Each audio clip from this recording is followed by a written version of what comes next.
পুরান ঢাকার সেই ১৯৭৮ সাল থেকে এই কিছুক্ষণ রেস্তোরাঁ ঢাকার গ্যান্ডারিয়ার ৩৪/১ কেশব ব্যানার্জি রোডে এই কিছুক্ষণ রেস্তোরাঁটি অবস্থিত।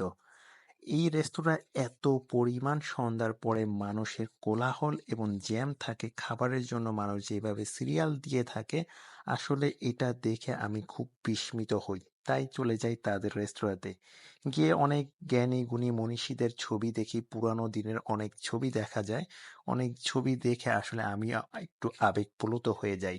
যাই হোক, দেখতে দেখতে আসলে তাদের খাবারের যেই মান এবং তাদের খাবারের যে দাম তা দেখে আমি আরো অবাক হয়ে যাই। বর্তমান সময়ে এই দামে, এই মূল্যে এখনো এই মানসম্মত খাবার পাওয়া যায়, এটা ভাবাই দুষ্কর। আপনারা দেখেছেন, এই দেখেন এই কাটলেটটা, ফিশ কাটলেট, এই কাটলেটটার দাম মাত্র 20 টাকা।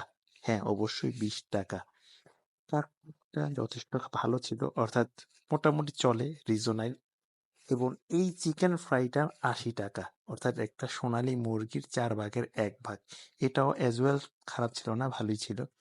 কিন্তু ভাই, এই যে স্যুপটা, এইটা দাম মাত্র 40 টাকা, কিন্তু স্বাদ এটা কোনো দিক থেকে আপনি কয়েক কয়েকশো টাকার মানে স্যুপের সাথে এটা তুলনা করা মানে অসম্ভব। মানে আমি বলতেও কেমন জানি দ্বিধাবোধ লাগতেছে। আসলে স্যুপটা এতটাই টেস্ট ছিল।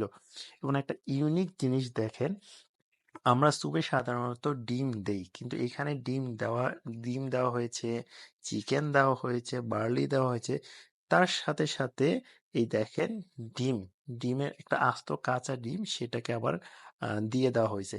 এবং এটা যখন ডিমটা কুসুমটা ভেঙে যায়, এটা যখন লাড়াচাড়া হয় এবং এটা যে ঘনত্ব হয়, আর এটার টেস্টটা আসলে, আমি টেস্ট গ্রহণ করেছি, আপনারা গিয়ে একবার করবেন, দেখবেন এটার টেস্টটা কতটা মজাদার।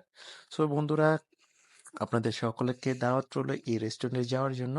সকলে ভালো থাকবেন, সুস্থ থাকবেন, হয়তো দেখা হবে আবার কোনো একটি ভিডিওতে। সেই পর্যন্ত আমার আইডিকে ফলো দিয়ে রাখুন। ভালো থাকুন, সুস্থ থাকুন, আল্লাহ হাফেজ।